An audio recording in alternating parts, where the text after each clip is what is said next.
Hi gardeners, I'm tired and I will show you the reason why in just a minute. The shirt's cleaned. If I'd kept the other shirt on, it'd probably be NC-17, it was so dirty. Why am I so tired? Well, let's go take a look, and it probably is going to go down to that hated word of weeding.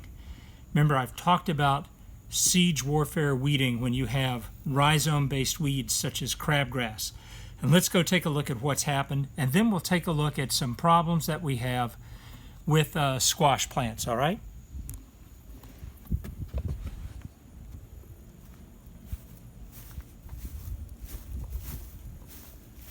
Last year, we put down this plank in this pathway right here. You can see one that's still there. I pulled this out from underneath. And if you look on the edges, these are long rhizome weeds, and you can see that they go deep underneath there. Here's some that I have cleared out. You can see more right here.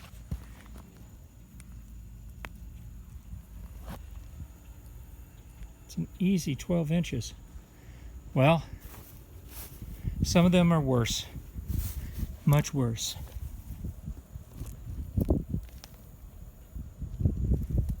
This is the main area right here. This is where it dove underground.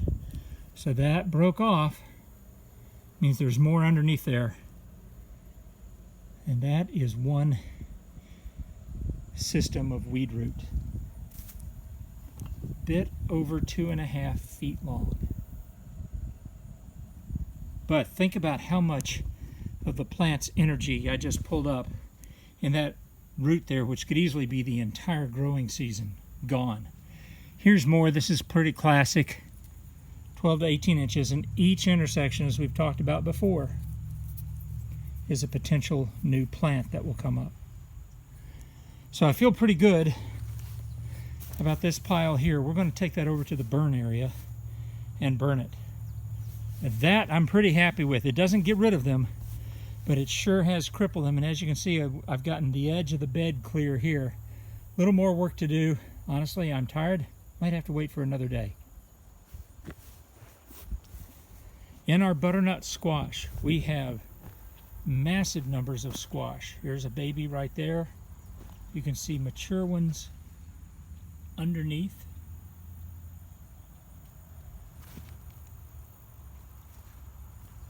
About 15 that are getting to the stage of being ripe. If you can tell, not by their color, but look at the stem right there. You can see how the stem is still green. When that stem begins to turn brown, then the butternut is beginning to ripen. And then we'll use the fingernail test. There. Always looking for insects that are pests. That's a good 2 pounds. These are getting on toward 3. But as you can see, some of the leaves are looking pretty ragged in here. One of the possibilities could be vine borers that are getting in. We want to look for a pile of, it looks like orange grit as we get closer to the main stalk.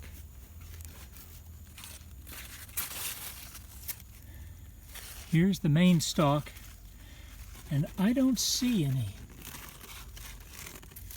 So it might be that the vine borers are working higher up. It could be, I can see a little powdery mildew forming. It has been incredibly moist here. We just passed like 70, 75 inches of rain so far this year. So we've gotten our yearly total already. And you can see what it does to the leaves. That leaf isn't doing the plant much good anymore. And I took away the worst offenders here, and I will rake those up, and once again they'll go to the burn pile. So you can see all of these that I've already cut out. But you can certainly see that the work is worth it when you see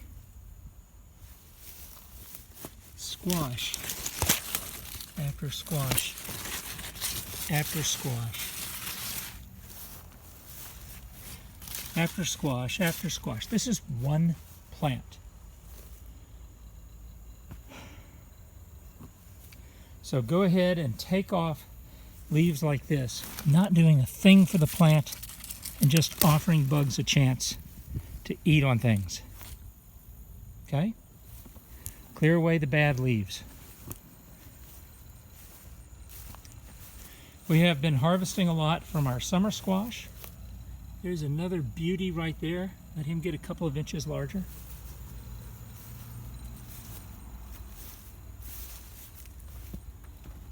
This is another that is well over hand size.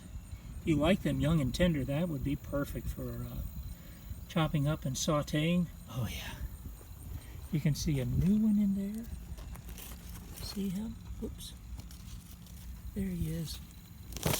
So we've harvested 3. We have 3 working. This is the spaghetti squash pile. And this is definitely vine borer territory. You can see how the stems themselves are getting that chalky white-brown color.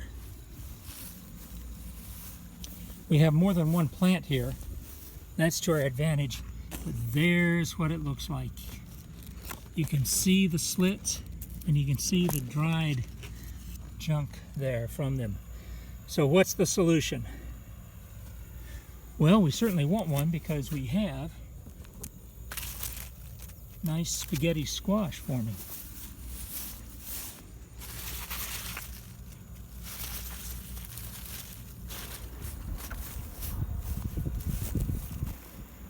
Oh, that's an older one.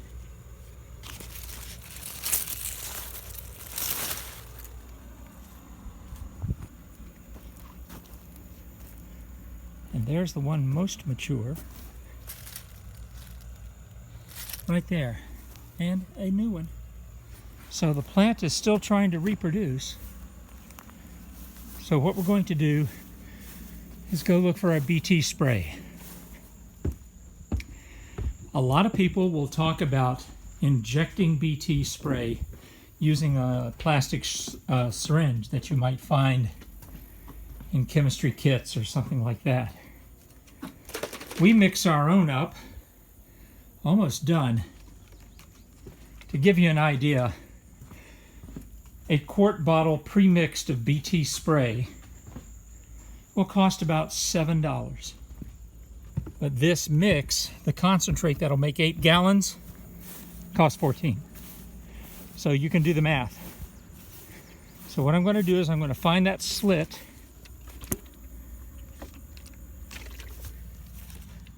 Get very close and literally inject it. There's some of that fecal material right there. That's what you look for, that yellow grit stuff.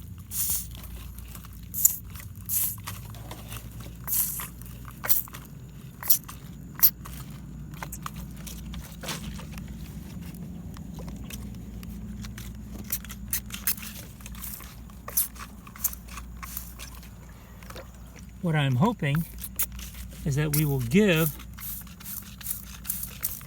the bugs indigestion as they eat in there.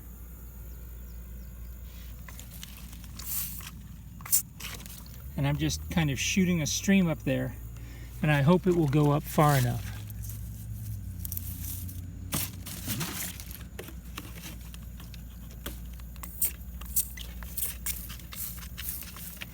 This is why mixing your own can really come in handy. I wouldn't do that at $7 a quart, but at $14 for 8 gallons, I'll be glad to. We'll look for other places over here. But in general, I want to keep the bugs from laying eggs because this is much greener over here. And if they do hatch larvae, the larvae will begin to eat the leaves, and this gives them indigestion. Horrible indigestion. They cannot digest their food. This is all it takes right here. If you get a heavy rain, you'll have to reapply. There we go. And this will give our plants some protection. I'm looking at this over here to see if a vine borer is hit here. Yep.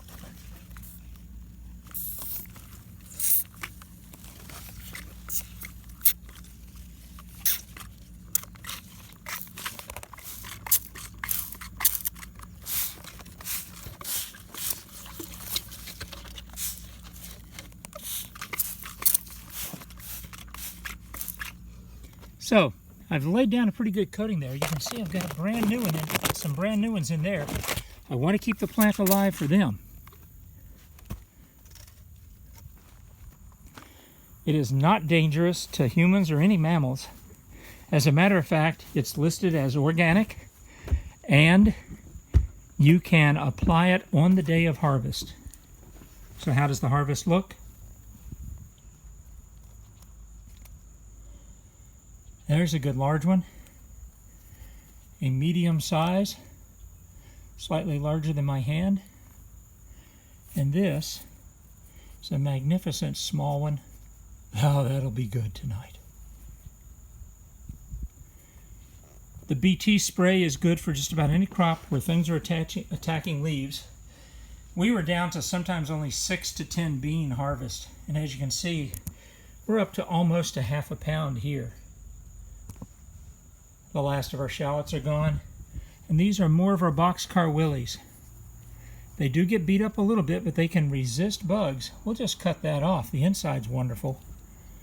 That's kind of like a navel almost. It is not an open part into the center of the tomato. That's a good looking one right there, but as you can see, it's also the greenest. So we've had a good harvest. I've shown you some problems that you can have with squash. Just about anything that wants to eat a plant wants to eat a squash plant. Keep the BT spray, that's short for Bacterium thuringiensis. You can find it in a concentrate, much cheaper at almost any nursery or big box store. And keep weeding, keep weeding.